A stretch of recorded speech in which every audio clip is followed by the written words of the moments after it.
से तो सभी प्लांट्स की अपनी अपनी इम्पोर्टेंस होती है, अपनी अपनी वैल्यू होती है।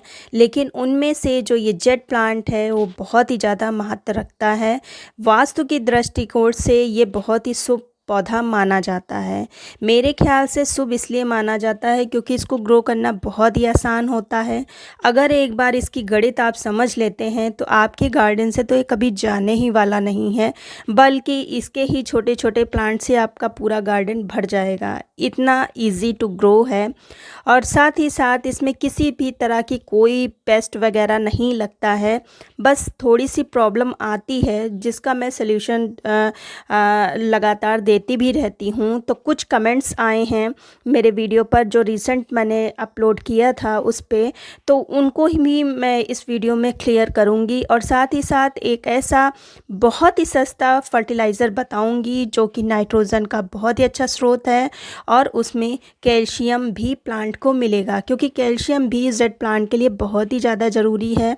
कभी कभी कैल्शियम की कमी से भी पत्ते की जो होते हैं वो गिरने लगते हैं। कौन सी वो फर्टिलाइज़र है जो बहुत ही सस्ती है, तो आगे बढ़ते हैं और बताते हैं। Hello everyone, welcome to Mihas wonderful garden.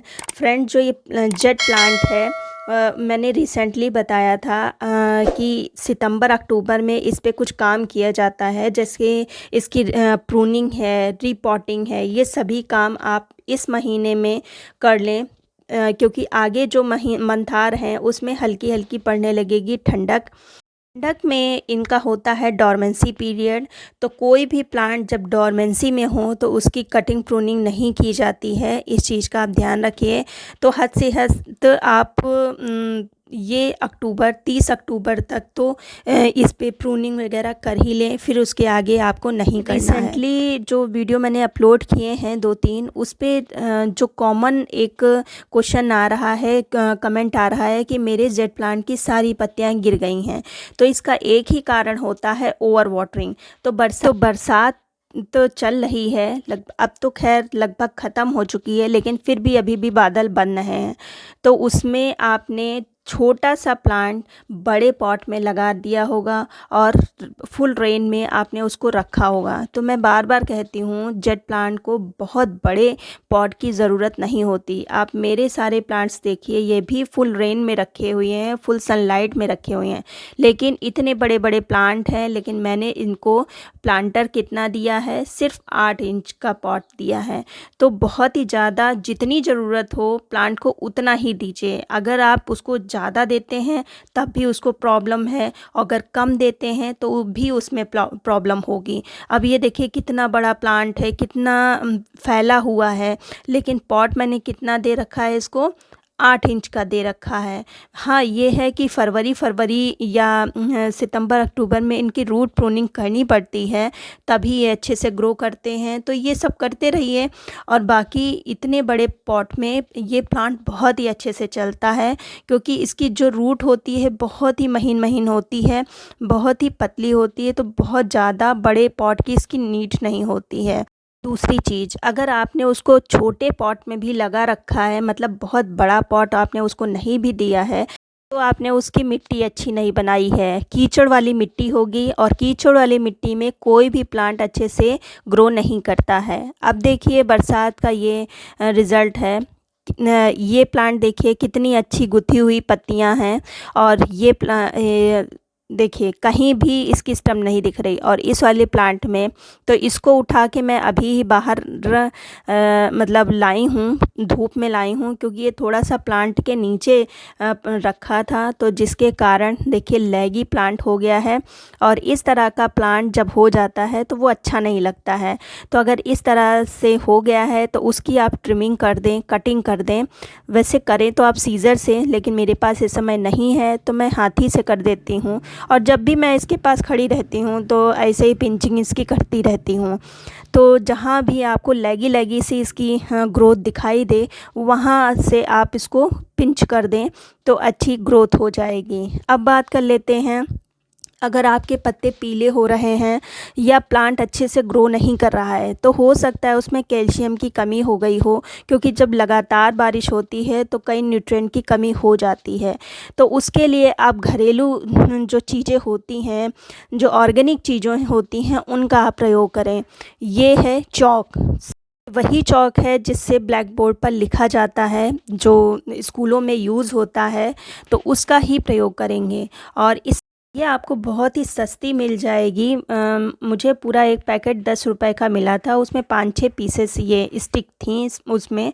तो इतना ही ले आएँ और अपने प्लांट्स पर यूज़ करें। ये कैल्शियम का बहुत ही अच्छा स्रोत है। अगर ये आपको नहीं मिलता है तो जो चूना होता है उसका आप यूज़ कर सकते हैं। ये सब जो चीज़ें होती हैं ये घरेलू चीज़ें होती हैं जिससे प्लांट आपके स्वस्थ बने रहते हैं। इसको यूज़ करने का एक तरीका तो मैंने आपको दिखा दिया कि इसको तोड़ के आप प्लांट की मिट्टी में दबा दीजिए। जब भी आप इस पे वाटरिंग करेंगे तो धीरे धीरे रिलीज़ होगा मिट्टी में और धीरे धीरे प्लांट की जड़ों तक पहुँचेगा। अब आप इसको दूसरी तरह से भी यूज़ कर सकते हैं। तो ये है मेरे पास सड़ी हुई गोबर की खाद। इसकी जगह पर वर्मी कंपोस्ट भी ले सकते हैं, लीफ कंपोस्ट भी ले सकते हैं। मेरे पास गोबर की खाद है। गोबर की खाद अगर यूज़ कर रहे हैं तो खूब अच्छे से सड़ी होनी चाहिए। तो जेट प्लांट को पोटेशियम और फास्फोरस की जगह आप नाइट्रोजन और कैल्शियम युक्त फर्टिलाइज़र दीजिए।